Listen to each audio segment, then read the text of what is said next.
Alam mo ba na ang sili na ginagamit mo lang sa sausawan ay may taglay na natural na lunas sa rayuma, pananakit ng kasukasuan, at mahina o baradong dugo? Oo, totoo yan!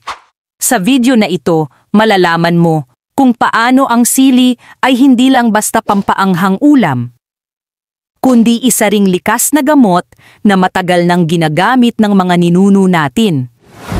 Ang sikreto sa sili ay nasa capsaicin, isang natural compound na nagbibigay ng anghang sa sili. Pero hindi lang ito basta pampasarap. Ayon sa mga pag-aaral, ang capsaicin ay may anti-inflammatory at pain-relieving properties. Ito ang dahilan kung bakit ang ilang produkto tulad ng pain relief cream at patches para sa rayuma ay gumagamit ng capsaicin extract na galing mismo sa sili. Kapag iniinom o isinasama sa pagkain ang sili, nakakatulong ito sa pagpapaluwag ng mga ugat, pinapabilis ang blood circulation, at pinapababa ang pamamaga. Para sa mga may rayuma o arthritis, ito ang nagpapagaan ng pakiramdam sa mga kasukasuan, tuhod, balakang o kamay na madalas manakit.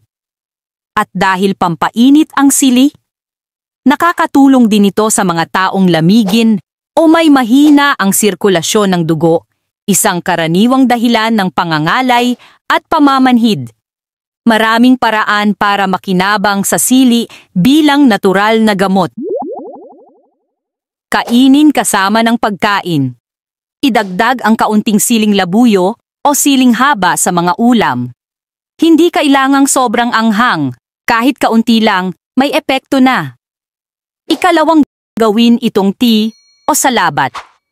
Pwedeng pakuluan ang hiniwang sili sa mainit na tubig, idagdagan ng honey at luya, at inumin ito gaya ng tsaa. Ikatlong, gamitin bilang topical. Kung may access ka sa capsaicin cream, pwede itong ipahid sa masakit na parte ng katawan. Pero, paalala lang, huwag basta pahiran ng hilaw na sili ang balat, lalo na kung sensitibo ka. Mas mainam kung pagkain muna ang gamit. Tandaan, ang sili ay ligtas para sa karamihan. Pero kung ikaw ay may ulcer, acid reflux o sobrang sensitibo sa anghang, mag-ingat sa dami ng kain. At kung ikaw ay buntis o may maintenance, mas mabuting kumonsulta muna sa doktor. Hindi kailangang mamahaling gamot para maibsan ang sakit. Minsan, nasa simpleng sahog sa kusina ang solusyon. Ang sili, isang simpleng gulay, pero kayang magbigay ginhawa sa rayuma at pananakit ng katawan. Subukan mo, at baka ito na ang likas na lunas na matagal mo nang hinahanap. Kung nakatulong ang video na ito, like mo na, share sa kaibigan mong may rayuma, at subscribe para sa mas marami pang natural na kaalamang pangkalusugan.